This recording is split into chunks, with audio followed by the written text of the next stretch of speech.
Fakana la yara ru'ya illa ja'at mithla falaqis subhi.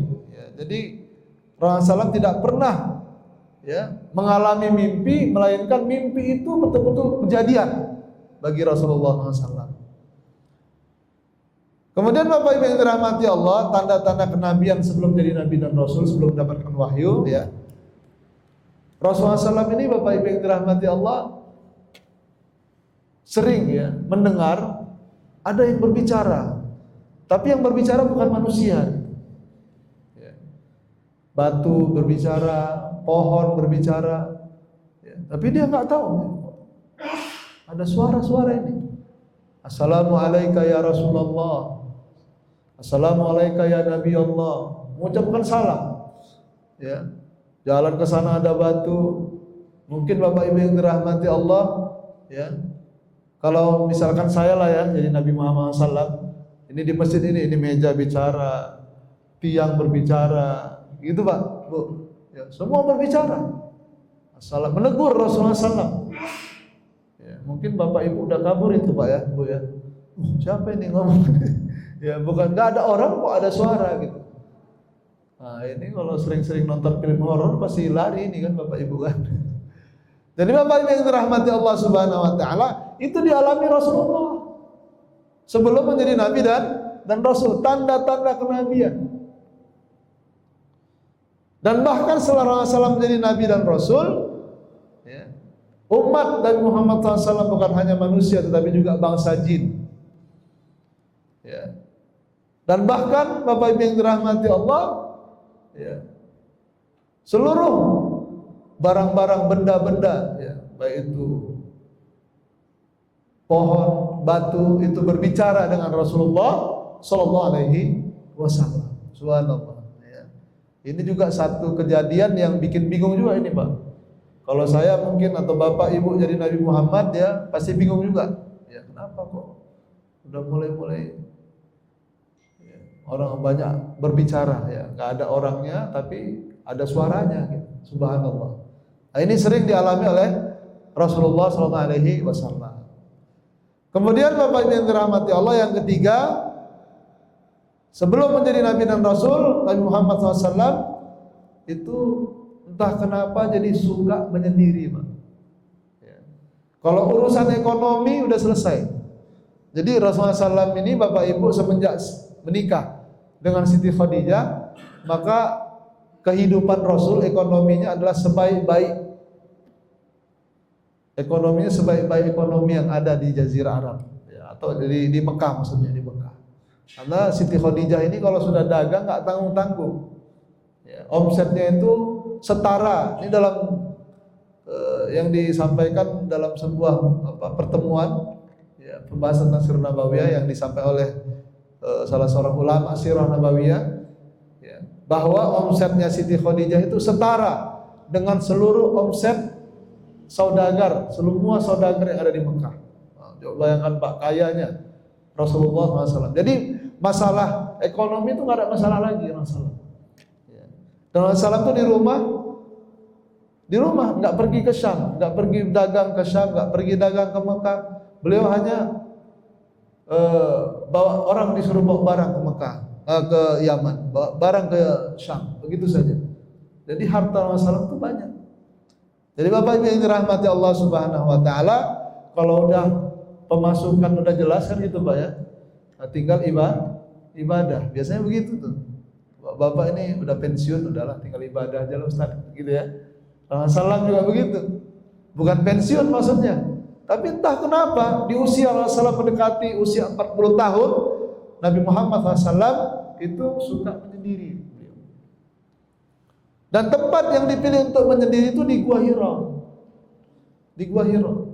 Dan Gua Hira itu Bapak Ibu tempatnya itu naik ke atas bukit sedikit Mungkin Bapak Ibu kalau udah pernah pergi umroh atau haji, pernah pergi ke sana, naik dan cukup pegel juga Pak naik ke sana itu. Dan suasana di Gua Hira itu Bapak Ibu yang dirahmati Allah memang sepi. Ketika itu sunyi, sepi. Tapi ada juga orang lewat-lewat ketika itu di zaman Rasulullah SAW. Dan dari Gua Hira itu nampak Ka'bah. Nah, Jadi kalau bapak ibu-ibu ya itu ada di Gua Hira, itu dekat Gua Hira itu berdiri kita, itu nampak Ka'bah. Ya, disitulah tempat yang dipilih oleh Rasulullah SAW untuk menyendiri. Entah kenapa Rasulullah SAW hubbiba ilaihil khala. Rasulullah SAW suka menyendiri. Dan tempat yang dipilih Gua Hira.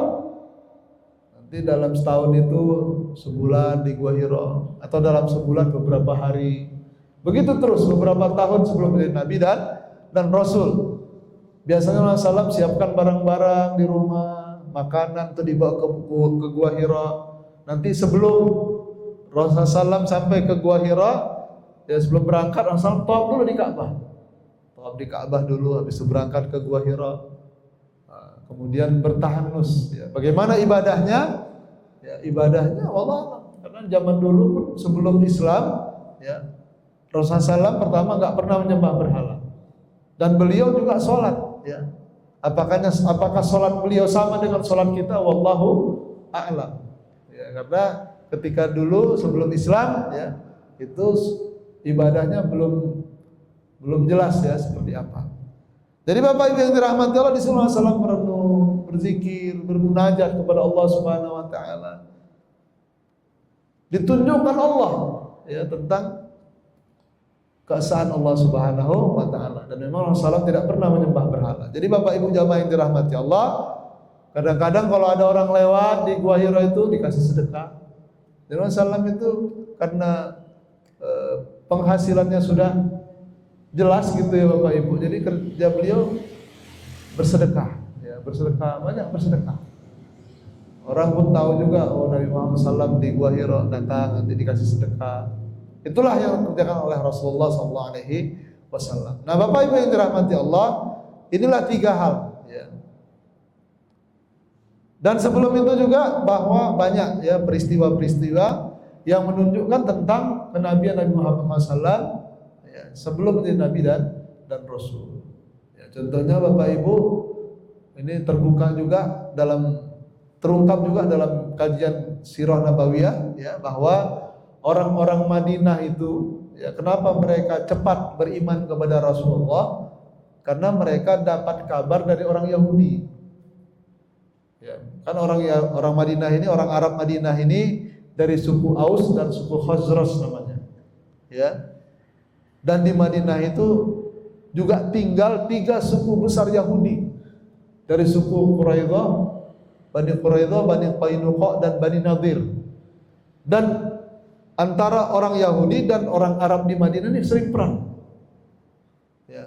Dan orang Yahudi ini Bapak Ibu yang dirahmati Allah sering ngomong begini sama orang Madinah.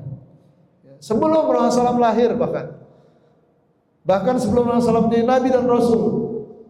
Jadi Bapak Ibu yang dirahmati Allah, orang Yahudi ini sering ngomong begini. Wahai orang-orang Arab. Ya.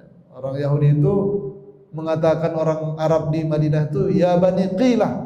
Ya, untuk mengecilkan itu mereka bilang ya Bani Qilah, wahai orang-orang Arab di Madinah, nanti suatu ketika akan diutus seorang nabi terakhir. Demi Allah, kata orang Yahudi, kalau seandainya nabi itu datang, ini orang Yahudi yang ngomong ini Pak, kalau seandainya nabi itu datang nanti diutus oleh Allah Subhanahu wa taala, maka kami orang Yahudi akan beriman kepadanya. Ini yang ngomong siapa? Orang Yahudi. Mereka mengatakan kepada orang-orang Arab di Madinah, kalau seandainya Nabi ini datang, nanti kami akan beriman kepadanya dan kami akan memerangi kalian bersama Nabi itu, kata orang Yahudi. Makanya Bapak Ibu, ketika Rasulullah SAW sudah menjadi Nabi dan Rasul, gitu ya, kalau orang Madinah datang ke Mekah, waktu itu pergi umrah atau haji, dijumpai oleh Rasulullah, didakwai oleh Rasulullah. Ketika melihat tanda-tandanya, ini macam yang dibilang orang Yahudi itu. Inilah yang dibilang orang Yahudi, Muhammad ini. Akhirnya mereka beriman. Yuk kita berimanlah sama Muhammad ini sebelum orang Yahudi yang beriman. Jadi Bapak Ibu yang dirahmati Allah, itulah riwayatnya. Akhirnya yang beriman kepada Nabi Muhammad SAW justru orang Arab Madinah, bukan orang Yahudi Madinah.